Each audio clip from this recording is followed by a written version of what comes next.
আসসালামু আলাইকুম প্রিয় দর্শক, কুক উইথ আফরোজা ব্লগে আপনাদের সবাইকে স্বাগতম। আশা করছি যে যেখান থেকে আমার ভিডিওটি দেখছেন সবাই ভালো আছেন। আজকের ভিডিওতে দুটো রেসিপি আপনাদের সঙ্গে শেয়ার করব, আর এই দুটো রেসিপি দুর্দান্ত স্বাদের, দুর্দান্ত মজার। একটা হচ্ছে মাছের ভর্তা রেসিপি, যেটা একদম ইউনিক এবং নতুন। আর আরেকটা যে রেসিপি শেয়ার করব সেটা একদমই গ্রাম বাংলার অনেক মজার ঐতিহ্যবাহী একটা রেসিপি। আর এই দুটো রেসিপি ইউটিউবে কোথাও খুঁজে পাবেন না, একমাত্র আমার চ্যানেলেই পেয়ে যাবেন। আর এই মজার দুটো রেসিপি দেখতে হলে সম্পূর্ণ ভিডিও জুড়ে কিন্তু সঙ্গে থাকতে হবে, ভিডিওটি কেউ স্কিপ করবে না। স্কিপ করলে অনেক গুরুত্বপূর্ণ জিনিস হয়তোবা মিস হয়ে যেতে পারে, আর এই মজার রেসিপিগুলো আপনারা তৈরি করতে পারবেন না। আর আজকের রেসিপি তৈরি করার জন্য আমি 4 টুকরো মাছ নিয়েছি। এখানে রুই মাছ নিয়েছি। এখানে রুই মাছের পরিবর্তে যে কোনো মাছই নিতে পারেন। আমি দুটো রেসিপি তৈরি করব, তার জন্য এখানে আমি 4 টুকরো রুই মাছ নিয়েছি। আর নিয়েছি পিপুলের পাতা। এই পিপুল পাতা হয়তোবা অনেকেই চেনেন বা অনেকেই চেনেন না। এটা হচ্ছে পিপুলের পাতা। আর এই পাতাগুলো বিভিন্ন রকমের ঝোপঝাড়ে বা রাস্তার ধারে দেখতে পাওয়া যায়। বিশেষ করে গ্রাম বাংলার যারা আছেন আপনারা অনেকেই হয়তোবা এই পাতাটা চেনেন। আর এই পাতাই লাগবে আজকের দুটো রেসিপিতেই। তার জন্য প্রথমে এই পাতাগুলো আমি ভালো করে পরিষ্কার করে নিব, বেছে পরিষ্কার করে ধুয়ে নিব।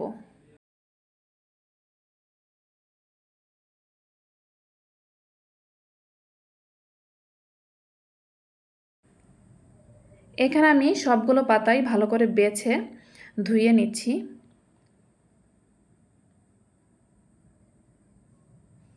ভালো করে বেছে অফ ক্যামেরাতে আমি আরও কয়েকবার ধুয়ে নিয়েছি।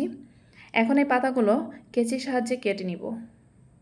একদম কুচি করার কোনো প্রয়োজন নেই, জাস্ট একটু ছোট করে কেটে নিচ্ছি।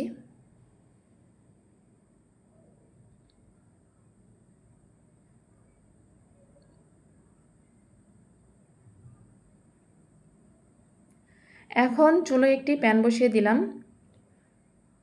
আর তাতে দিয়ে দিব একটু পানি। এখানে খুব বেশি পানি দেনি, অল্প সামান্য একটু পানি দিয়েছি। তাতে দিয়ে দিয়েছি হাফ চা চামচ লবণ এবং হাফ চা চামচের একটু কম হলুদের গুঁড়া। যখন পানি ফুটতে থাকবে তখন এর মধ্যে দিয়ে দিলাম 4 টুকরো রুই মাছ। মাছ এপিট ওপিট উল্টিয়ে ভালো করে এই লবণ এবং হলুদ পানির সঙ্গে মিশিয়ে কিছু সময় জাল করে নিব।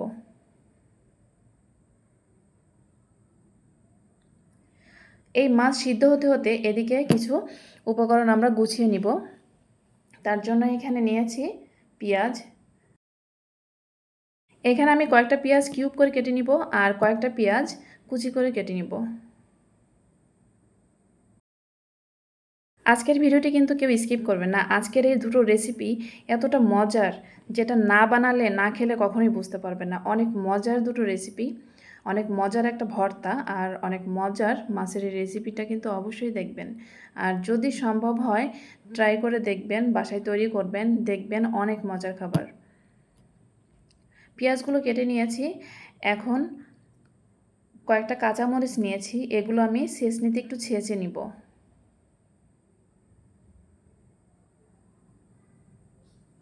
এদিকে মাছও কিন্তু আমার সিদ্ধ হয়ে গেছে, আমি চুলো বন্ধ করে দিয়েছি। এই মাছ ঠান্ডা হতে হতে এদিকে পেঁয়াজ, কাঁচামরিচ এবং কয়েকটা রসুন এভাবে ছেঁচে থেতো করে নিব।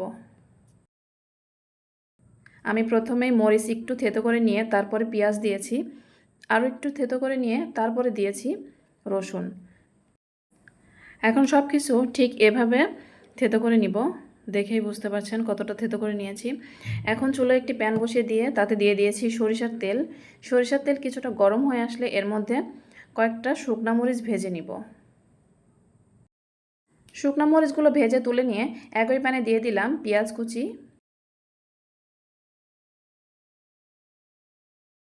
এখানে দুটো কাঁচা মরিচও দিয়ে দিলাম। নেড়ে চেড়ে কিছু সময় ভেজে নিব। দিয়ে দিলাম হাফ চা চামচের মতো লবণ এবং হাফ চা চামচের মতো হলুদের গুঁড়া। এখন ভালো করে নেড়ে চেড়ে দিব।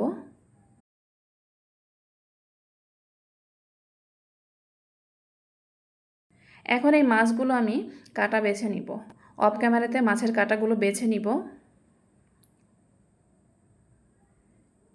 মাছ বেছে নিয়ে এখন মাছগুলো এই প্যানের মধ্যে দিয়ে দিলাম, আর দিয়ে দিব পিপুলের পাতা। এখন সব কিছু একসঙ্গে নেড়ে চেড়ে ভেজে নিব।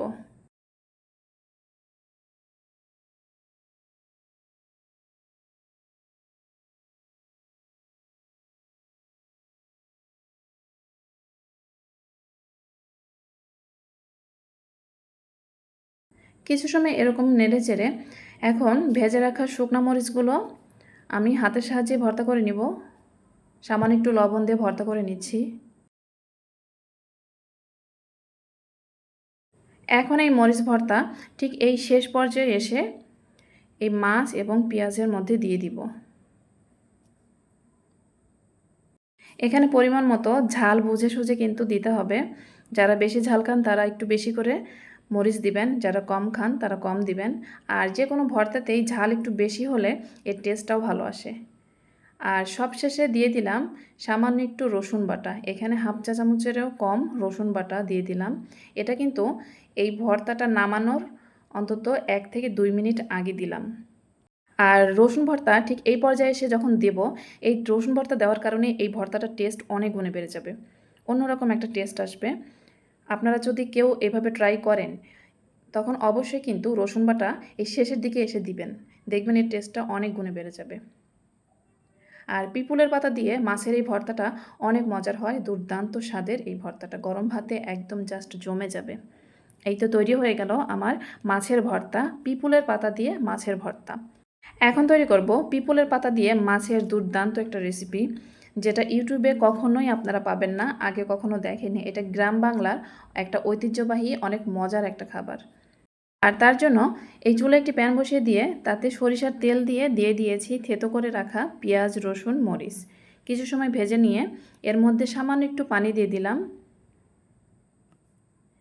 পানি দিয়ে একটু নেড়েচেড়ে এই মশলা কষিয়ে নিব।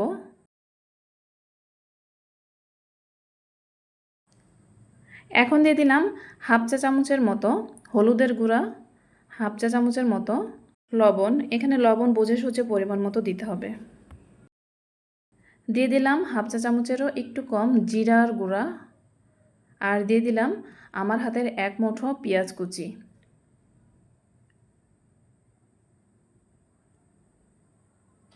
দিয়ে দিলাম হাফ চা চামচ রসুন বাটা আর হাফ চা চামচ আদা বাটা।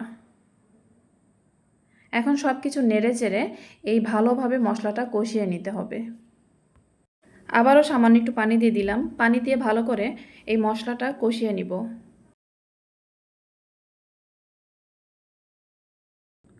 এখন দিয়ে দিলাম পিপুলের পাতা।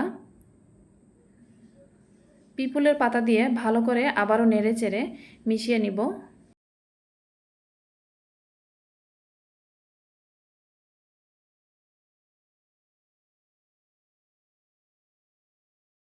দিয়ে দিলাম ভর্তা করে রাখা শুকনা মরিচ। এখন একদম লো মিডিয়াম আঁচে এই মশলাটা কষিয়ে নিব।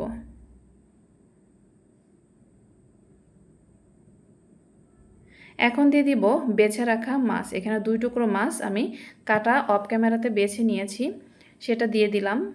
দিয়ে ভালো করে নেড়ে চেড়ে কিছু সময় কষিয়ে নিব। আপনারা যারা বিভিন্ন রকমের ভর্তা খেতে পছন্দ করেন, বিভিন্ন রকমের ইউনিক মজাদার ভর্তা এবং ইউনিক রেসিপি পেতে আমার চ্যানেলটি চাইলে সাবস্ক্রাইব করে রাখতে পারেন। কেননা আমার চ্যানেলে প্রতিদিন একটা করে মজার ভর্তা রেসিপি আপলোড হয়। এছাড়াও বিভিন্ন রকমের মজার ইউনিক রেসিপি পেতে আমার চ্যানেলটি সাবস্ক্রাইব করে পাশে থাকা বেল আইকন প্রেস করে দিতে হবে, যেন আমি ভিডিও আপলোড করলে আপনাদের কাছে নোটিফিকেশন পৌঁছে যায়। আর নোটিফিকেশন ধরে আপনারা আমার মজার ভর্তা রেসিপি বা বিভিন্ন রকমের মজার রেসিপিগুলো দেখে নিতে পারেন। এদিকে কথা বলতে বলতে পুরো মাছ ভালো করে কষিয়ে নিয়েছি। এখন একটু পানি দিয়ে ভালো করে ঢাকনা দিয়ে ঢেকে কিছু সময় একদম লো আঁচে রান্না করে নিব। বলতে গেলে দমে রেখে দিব 10 মিনিটের মতো। এখানে আমি চুলো বন্ধ করে দিয়েছি, কারণ এই চুলোতে যে হিট এখনও আছে তাতেই বাকি মাছটুকু রান্না হয়ে যাবে। এই তো হয়ে গেছে, অর্থাৎ গা মাখা ঝোল থাকবে, গা মাখা ভোনা এরকম একটা স্ট্রাকচার থাকবে। আমি এভাবেই চুলোর উপরে রেখে দিয়েছিলাম 10 থেকে 15 মিনিটের মতো, অর্থাৎ ঠান্ডা হওয়া পর্যন্ত। এই তো তৈরি হয়ে গেল আমার মজার রুই মাছ দিয়ে পিপুলের পাতা দিয়ে মজার রেসিপি। গরম ভাতের সাথে এটা যে এত মজার, যেটা না বানালে কখনোই বুঝতে পারবেন না। অনেক মজার একটা খাবার। আপনারা চাইলে ট্রাই করে দেখতে পারেন। বিশেষ করে যারা গ্রামে থাকেন তারা কিন্তু এই পাতা ভালো করেই চেনেন বা দেখে থাকেন বিভিন্ন জায়গায়। চাইলে এভাবে একবার হলেও ট্রাই করে দেখতে পারেন কতটা মজার এই খাবারটি। এই তো তৈরি হয়ে গেল এই মজার দুটো রেসিপি। ভিডিওটি দেখতে দেখতে যারা এ পর্যায়ে চলে এসেছেন এখনও একটা লাইক দেননি, আমার ভিডিওটি যদি আপনাদের কাছে ভালো লেগে থাকে অবশ্যই একটা লাইক দিয়ে ভিডিওটি কন্টিনিউ করবেন। আর যারা আমার চ্যানেলে আজকে নতুন এসেছেন এখনও আমার চ্যানেলটি সাবস্ক্রাইব করেননি, যদি আমার চ্যানেলে ভিডিওগুলো আপনাদের কাছে ভালো লেগে থাকে অবশ্যই চ্যানেলটি সাবস্ক্রাইব করে পাশে থাকা বেল আইকন প্রেস করে দিবেন। আর এই ভিডিওতে লাইক কমেন্ট শেয়ার করতে কিন্তু ভুলবেন না। আমার ভিডিওটি আপনাদের কাছে কেমন লেগেছে অবশ্যই কমেন্টে জানাবেন। আর এই রেসিপিগুলো অবশ্যই ট্রাই করে কেমন হয়েছে সেটাও জানাবেন। আজকের ভিডিওটি এই পর্যন্তই। পরবর্তীতে আরও মজার মজার অনেক ইউনিক ভর্তা রেসিপি, ইউনিক অনেক রেসিপি নিয়ে আপনাদের সামনে আমি হাজির হব। ততদিন পর্যন্ত সবাই ভালো থাকবেন, সুস্থ থাকবেন। আর সবশেষে এখন আমি একটু টেস্ট করে দেখব কেমন হয়েছে। আর খেতে খেতেই ভিডিওটি শেষ করব। সবাই আমার জন্য দোয়া করবেন। সবাই সুস্থ থাকবেন, ভালো থাকবেন। আল্লাহ হাফেজ। আসসালামু আলাইকুম ওয়া রাহমাতুল্লাহি ওয়া বারাকাতুহু।